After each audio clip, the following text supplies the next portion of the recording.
Hello, everybody. My name is Ray. Welcome to the Evangelical Dark Web. Today, we'll be discussing Beth Moore and her exit from the Southern Baptist Convention.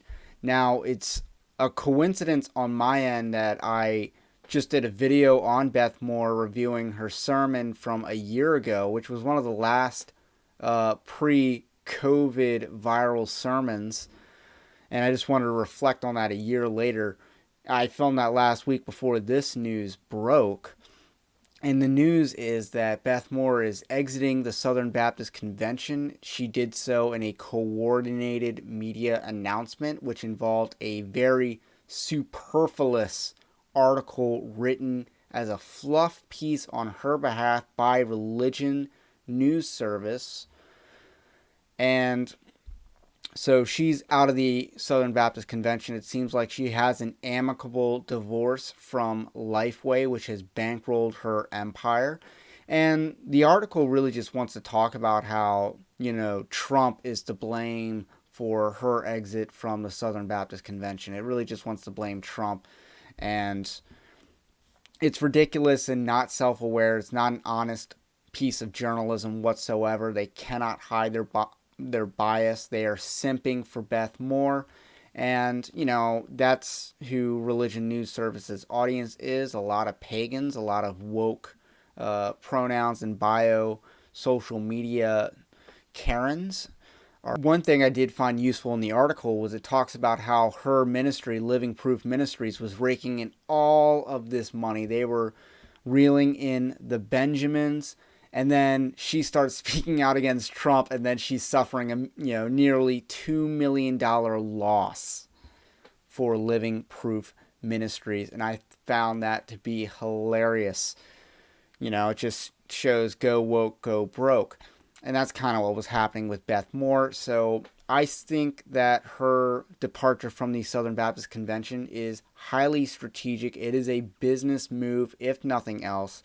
We've kind of been expecting this for a long time because not only is Beth Moore extremely woke, just like Charlie Dates is, who just left the Southern Baptist Convention over their not embracing critical race theory fast enough to his liking, but we also expected that Beth Moore would leave so she could be an ordained minister at a church. And, we already know that she's not complementarian. She's completely egalitarian feminist. So we just figured that one day she would act on this belief. But, and apparently that day has come, and we're sure, it's also pretty easy to speculate that she will also embrace homosexuality and, like Jen Hatmaker, after she has already scrubbed biblical sexuality from her past books. So that's, indicative that she's following the money, and the money for her is in a different denomination in my analysis. I think she has more money to gain if she caters to her audience, and her audience is, woke white people. That's her audience.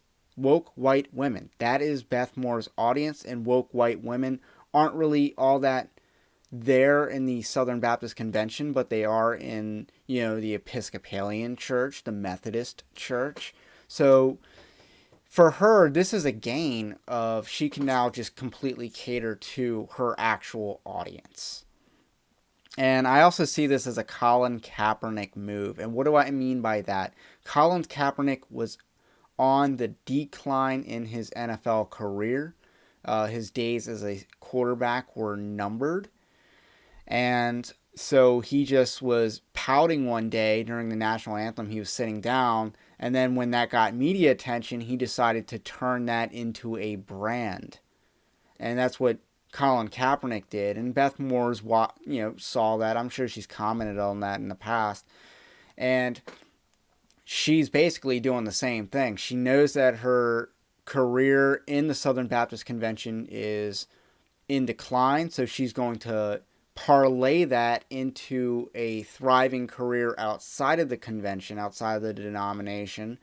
And she's basically just pulling a Colin Kaepernick so she can go on she can be in that industry of signaling her virtue to the pagan audience so that she can get their respect instead of God's respect.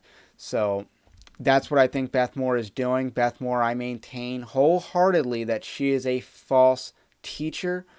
And, I'm not backing down from that position. She has embraced the social justice gospel, and she is encouraging others to do likewise. That is all the reason I need to make a determination that she is a false teacher. So that's all I kind of want to say about that for now. Check out the full article in the description below. Also check out my writing about Beth Moore in the description below as well. This is the Evangelical Dark Web. I'd like you to comment below what you think about what I think, and I will catch you on the next one.